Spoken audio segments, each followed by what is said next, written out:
যাই হোক, আজকে ঠান্ডার দিন, ভক্তবিন্দু আসেনি, যাক দুই চার কথা হরিকথা আলোচনা করি, সমাপ্ত করব। আমাদের শাস্ত্রী বলেছেন যে সাধু সঙ্গ আমাদের নিরন্তর অর্থাৎ সবসময় যারা সাধু সঙ্গ করে তার অতি উত্তম। নিরন্তর সাধু সঙ্গ করিবে শ্রবণে, বৈষ্ণব জনের সঙ্গে থাকিলে যতনে। সবসময় বৈষ্ণবের সঙ্গে আমাদের অবস্থান করতে হবে। আর যদি আমরা বৈষ্ণবের সঙ্গ না থেকে বিষয়ী সঙ্গ করি তাহলে কি হবে? সেই গুণগুলি আমাদের মধ্যে প্রবেশ করবে। সাধুর কাছে বসলে হরিকথা শুনবে এবং ভগবানের কৃপা পাবে। আর যদি বিষয়ের লোকের কাছে আমরা সঙ্গ করি তাহলে নানান ধরনের সংসারিকতা আমাদের বলবে, সেই গুণগুলি আমাদের মধ্যে প্রবেশ করবে। এই জন্য শাস্ত্রে বলেছে যে সাধু সঙ্গ কৃষ্ণ নামই মাত্র চাই, সংসার জনিতে আর কোন বস্তু নাই। নিতাই ধন্যবাদ। এই সংসারে তো অনেক টাকা পয়সা ধন সম্পদ আছে, কিন্তু সব মহাজনগণ বাদ দিলেন। যাওয়ার সময় শুধু কে যায়? সাধু সঙ্গ। যারা তোমাকে খোল মৃদঙ্গ বাজিয়ে হরিনাম দিয়ে এগিয়ে দিবে, উনি যাবে। আর কি যাবে? নাম, মুখে নাম টিকে যাবে। এই দুইটাই সঙ্গে চলে গেল, আর বাকি কিছু গেল না। হৃদয় ধরে তোমার নাম দিয়ে তাহলে আমাদের সম্বন্ধ কতক্ষণ? যখন মাতৃগর্ভ থেকে ভূমিষ্ঠ হয়েছিলাম, আমার সম্পর্ক ছিল কারোর সঙ্গে? কে আমার মা, কে আমার বাবা? কাউকে আমি চিনি না। জন্মের পর আমি কাউকে চিনেছি না। ধীরে ধীরে মা আমার সম্বন্ধ গড়িয়ে দিয়েছে। ইনি বাবা, ইনি কাকা, ইনি জ্যাঠা। এখানে এসে সম্বন্ধ লই আমি জড়িয়ে রইলাম। আবার যখন এই পৃথিবী ছেড়ে আত্মা বিদায় নিয়ে চলে যাবে, সম্বন্ধ এখানে সব পড়ে রইল। আত্মা এখান থেকে বিদায় নিয়ে চলে গেল। এই পৃথিবীতে কিসের জন্য আসলাম? আমরা এই সংসারে এসে কার দাস হয়েছি? মায়ার দাস। মায়ার দাস হই। কৃষ্ণ ভুলি যেই জীব অনাদি বহির্মুখ, অতএব মায়াদারে সংসারে দেয়। আমরা মায়ার দাস হয়ে মায়ার লাথি খাচ্ছি। এই মায়ার লাথি খেতে খেতে যদি কোনো ভাগ্য ফলে কোনো সাধুগুরু বৈষ্ণবের সঙ্গ করতে পারে, সাধুগুরু বৈষ্ণবের সঙ্গ করতে করতে তাহার মন্ত্র উপদেশে মায়া তখনই পিছাসি পালিয়ে যায়, তার আগে নয়। হৃদয় গর্বানন্দে হরে হরে বল। তাহলে মহামায়া আমাদের সংসারে আবদ্ধ করে রাখে। দুর্গা আর একটি শক্তি হচ্ছে মহামায়া। এই মহামায়া যারা আশ্রয় করে সংসার গভীরে ডুবে গেছে। শাস্ত্রে বলেছেন সংসার হচ্ছে সমুদ্র। এই সংসারে কোনোদিন কুল কিনারা কেউ পাবে না। যেমন সমুদ্র মন্থন করতে গিয়ে শুধু কি অমৃতি উঠেছিল?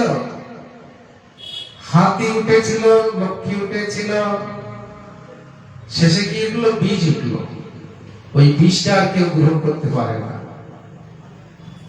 বীজটা আর কেউ নিতে পারলেন না। বীজটা কে গ্রহণ করলেন? স্বয়ং মহাদেব। মহাদেব গিয়ে বললেন, ওরে এই অমৃত মন্থন করতে গিয়ে বিষ উঠলো, এই বিষটাকে গ্রহণ করতে পারো না? ঠিক আছে, সেটা আমি গ্রহণ করব। মহাদেব সেই বিষটাকে গ্রহণ করলেন। কতদূর পর্যন্ত গেল? কণ্ঠ পর্যন্ত। ভিতরে গেল না কেন? না, তার ভিতরে যে নাম চলছে দিবানিশি। এই জন্য নামের কাছে এই বিষ যেতে পারে না। এই জন্য গলা পর্যন্ত বিষ গেলে তখনই তার নাম হলো নীলকণ্ঠ। হৃদয় গৌরানন্দে হরি হরি বল। ভোলানাথ হচ্ছে পরম বৈষ্ণব। বৈষ্ণবের কৃপা ব্যতিরেকে ভগবানের কৃপা কোনদিন আমরা পাবো না। এই জন্য কলিতে বললেন বৈষ্ণব সেবা নাম সংকৃতা 2:1 ও শ্রীরাত্মবে শ্রীকৃষ্ণ চৈতন্য চরণ।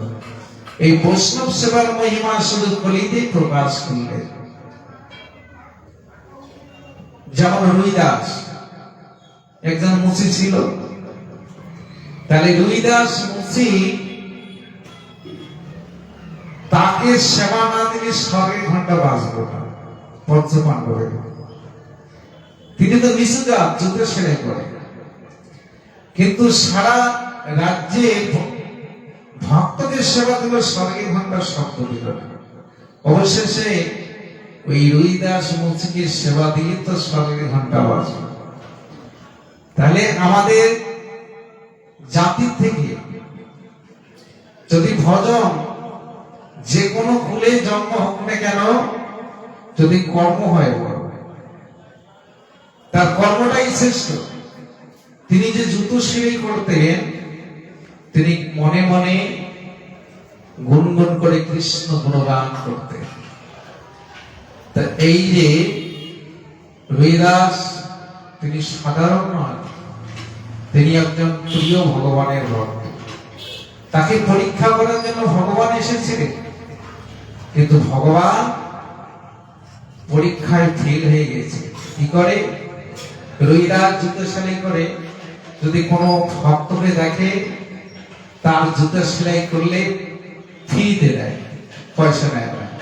ভক্ত মানুষকে দেখলেই তার জুতো এমনি সেলাই করে দেয়। স্বয়ং ভগবান এসেছেন পরীক্ষা করতে। এসে বলছে রুইদাস, তোমার কুলি ঘর,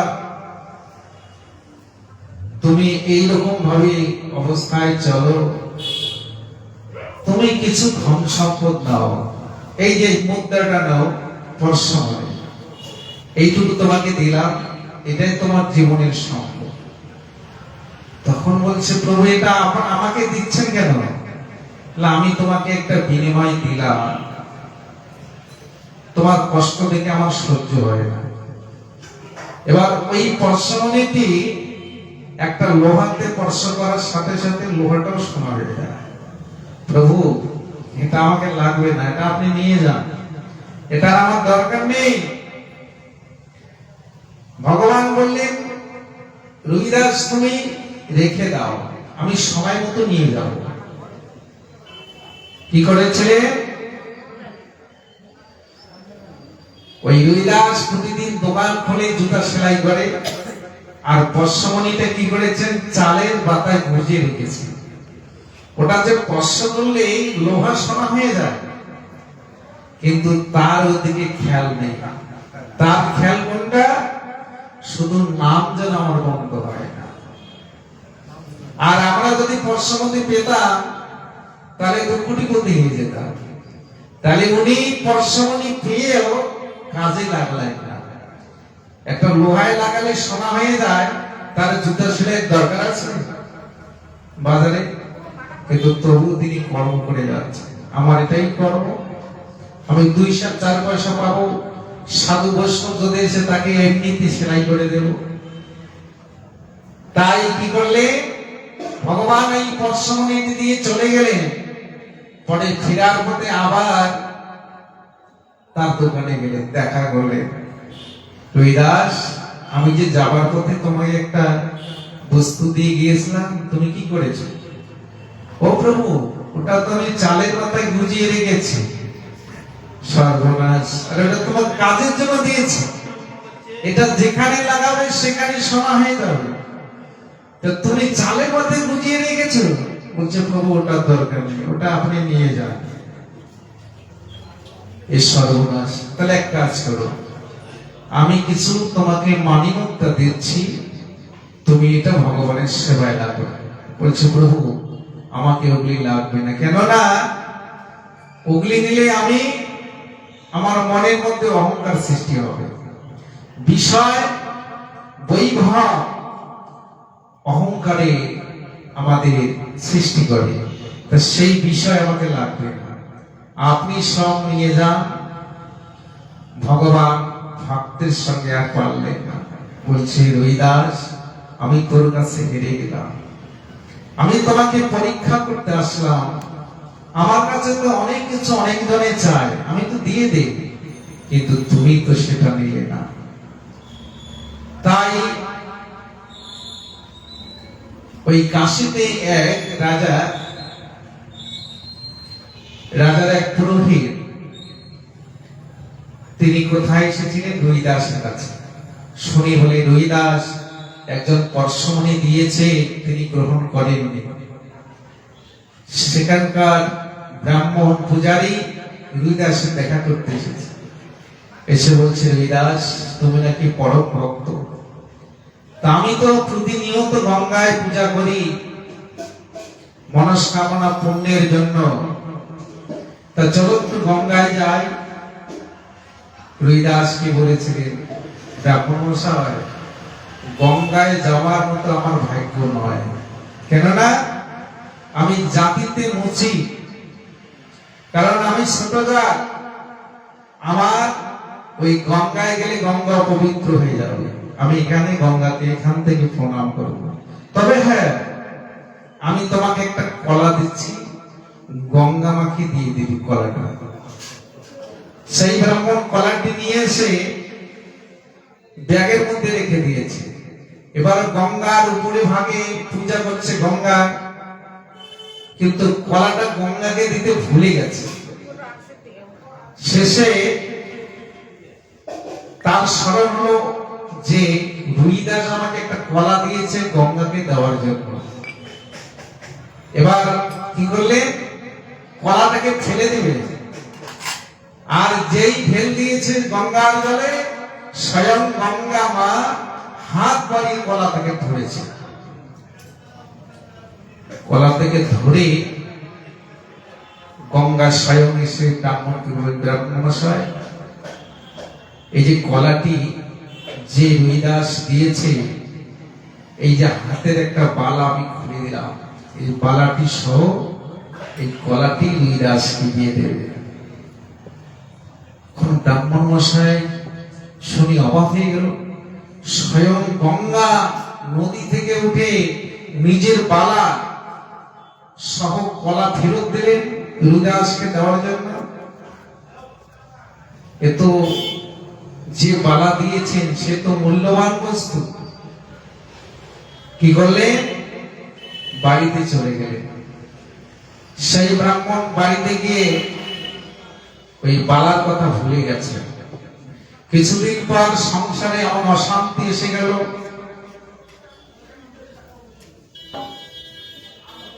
সংসারে অভাব অনটন এসে গেল। তার মনে পড়ে গেল গঙ্গা মা একটা বালা দিয়েছে, হাতের বালা।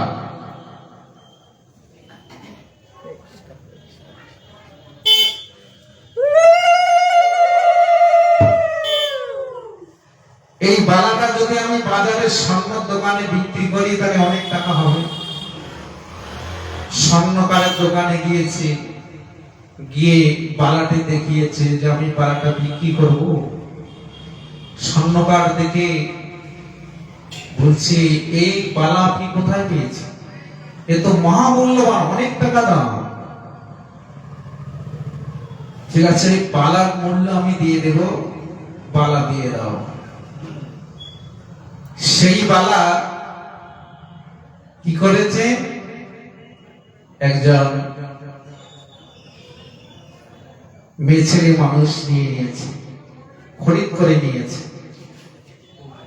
এবার ওই বালাটি নিয়ে বলছে যে এত সুন্দর বালা, এত উত্তম, এ তো সোনা, উজ্জ্বল সোনা, এ সোনার তো অনেক দাম। তার বান্ধবী, রাজার যে বান্ধবী, তাকে দেখিয়েছে। অনেক সময় মায়েরা যদি বহু মূল্যবান বস্তু পায়, তার বান্ধবী বা অনেক আপন জনকে দেখায় যে ভালো বস্তু পেয়েছে। এই রানীর যে বান্ধবী ছিল, এরও কিন্তু তার বান্ধবী হয়। উনি গিয়ে তাকে দেখিয়েছে যে একজন মূল্যবান একটা বালা বিক্রি করেছে, অনেক দাম, দেখতে অপূর্ব সুন্দর। আসলে কিন্তু সেই বালা হচ্ছে স্বয়ং গঙ্গা। এবার তাকে দেখিয়েছে, এবার সে আবার কি করেছে, ওই বালাটি কি বলেছে, আরে আমার রানীকে যদি এটা দেখায় তাহলে খুব ভালো হবে। এই বালাটা রানী থেকে দেখাচ্ছে রাজার স্ত্রীকে। রাজার স্ত্রী দেখে অবাক হয়ে গেল, এরকম বালা আপনি কোথায় পেয়েছেন? এরকম বালা আমাকে আর একটা দরকার, আর একটা আমাকে লাগবে, যত টাকা লাগে আমি দিব, কিন্তু এই বালা আমাকে আর একটা এনে দিতে হবে। তখন সেই তার বান্ধবী বলছে, আমি তো জানি না, আমার বান্ধবী আমাকে এই বালাটা দেখিয়েছে এবং দিয়েছে, তাহলে আমার বান্ধবীর কাছে যেতে হবে। তার বান্ধবীর কাছে গিয়ে বলছে, আপনি এই যে বালাটা কোথায় পেয়েছেন? বলছে, আমাকে তো একজন একটা ব্রাহ্মণ বিক্রি করেছে, এই ব্রাহ্মণ বিক্রি করে টাকা নিয়ে গেছে, তাহলে ব্রাহ্মণের কাছে যেতে হবে।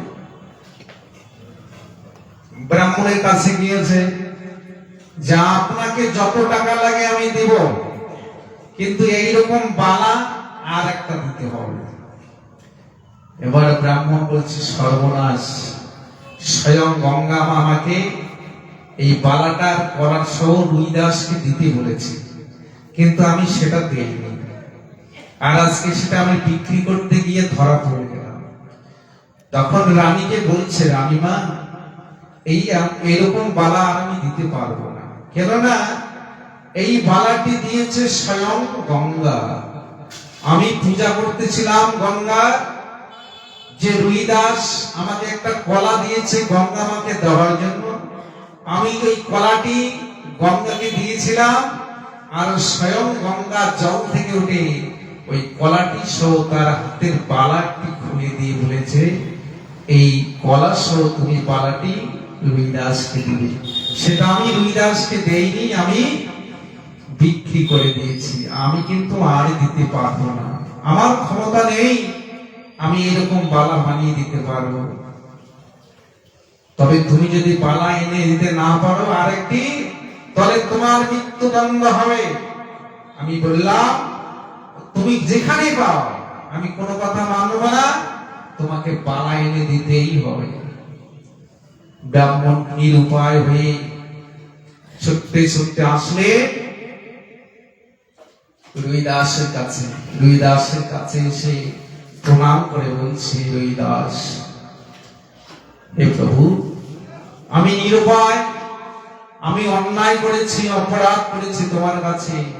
তুমি যে আমাকে একটা কলা দিয়েছিলে গঙ্গা মাকে দেওয়ার জন্য, আমি গঙ্গা মাকে দিয়েছিলাম, কিন্তু গঙ্গা মা সেই কলা হাত দিয়ে নিয়ে তার একটা হাতের বালাসও আমাকে ফেরত দিয়েছে তোমাকে দেওয়ার জন্য। আমি অন্যায় ভাবে ভুল বেঁচে তোমাকে আমি সেটা দেইনি। আজকে রাজার স্ত্রী আমাকে সেই বালা পেয়ে আর একটা বালা চাইতেছে, কৃপা করে তুমি আমাকে উপায় করে দাও।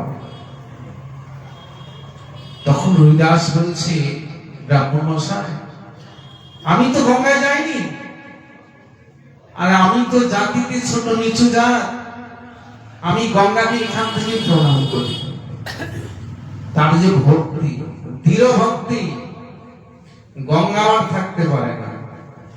তখন বলছে, তাহলে তুমি যদি উপায় করে দিতে না পারো, তাহলে আমার রাজা মৃত্যুদণ্ড দেবে, আমার এই প্রাণ চলে যাবে। তুমি আমাকে প্রাণ ভিক্ষা দাও রুইদাস, তুমি যদি প্রাণ ভিক্ষা না দাও তাহলে আর আমি বাঁচতে পারবো না।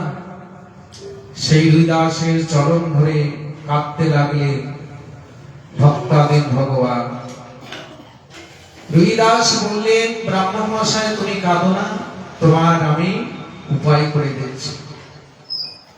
ঠিক আছে, এমন সময় কি করলে, যে জলের মধ্যে তিনি চামড়া ভিজিয়ে রাখলেন, ওই জলের মধ্যে করজোরে গঙ্গাকে স্তব করছে। এই গঙ্গা আমাকে স্তব করতে করতে ওই জলের থেকে, চামড়া ধোয়া জল থেকে স্বয়ং গঙ্গা উঠে গেল। উঠে আর একটি হাত বাড়িয়ে আর একটি বালা খুলে স্বয়ং উর্মিদাসকে দিয়ে দিল, ভক্তের বাসনা পূরণ করার জন্য। স্বয়ং গঙ্গা সেই চামড়া জলের মধ্যে উঠে গেল।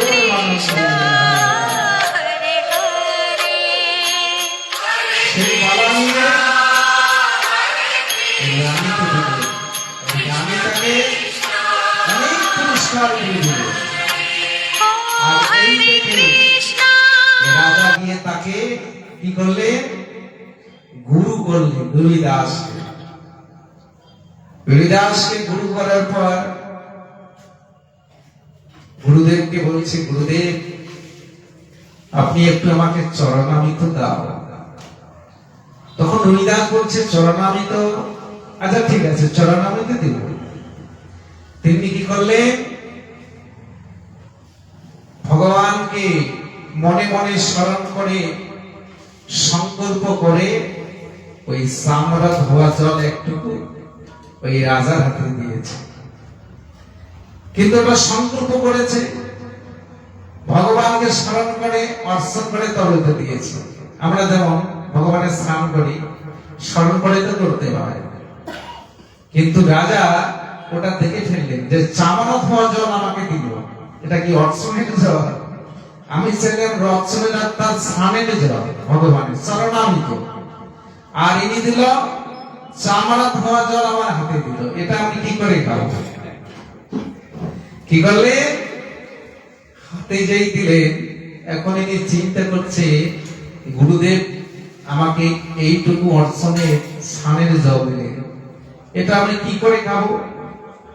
তা গায়ের মধ্যে জ্যাকেট ছিল, পরা কাপড়, পকেটের মধ্যে হাত ঢুকে ওই কাপড়ের মধ্যে মুছে ফেলল। আর গুরুদেব দেখলো না। এখন বাড়িতে গেলে, এখন ওই জলটুকু, সাদা কাপড় তো দাগ লেগে গেছে, একটা দাগ হয়েছে। বাড়ির পাশে ধোপা আছে, ধোপাকে বলছে, এই দাগটা একটু পরিষ্কার করে তুলবে, যেন সাদা হয়ে যায় এই দাগটা। এখন ধোপা কি করেছে, এত অনেক কিছু দিয়ে খাসতেছে, কিন্তু দাগটা আর যাচ্ছে না। এখন মহাচিন্তায় পড়ে গেল, এই রাজা মশাই আমাকে এই কাপড়টা ধুইতে দিয়েছে, এই দাগ যদি না যায় তাহলে তো মুশকিল হয়ে যাবে। কি করেছে, ওই দাগটা দাগ দিয়ে চিবিয়ে চিবিয়ে তুলবে, আর ওই দাগটা যত চিবিয়ে চিবিয়ে তুলতেছে তত তার প্রেমের অষ্টসাৎ ভাব বিকাশ হইতেছে। কখনো হাসে, কখনো কাঁদে, কখনো নাচে, কখনো হরি হরি বলে। এরকম দেখে সবাই বলছে, কি পাগল হয়ে গেল নাকি? এই কাপড়ের দাগটা দাগ দিয়ে চিবার সাথে সাথে তার অষ্টসাৎ ভাবের উদয় হয়ে গেল। রাজা দেখতেছে, আরে ধোপা তুমি এরকম বলে কেন?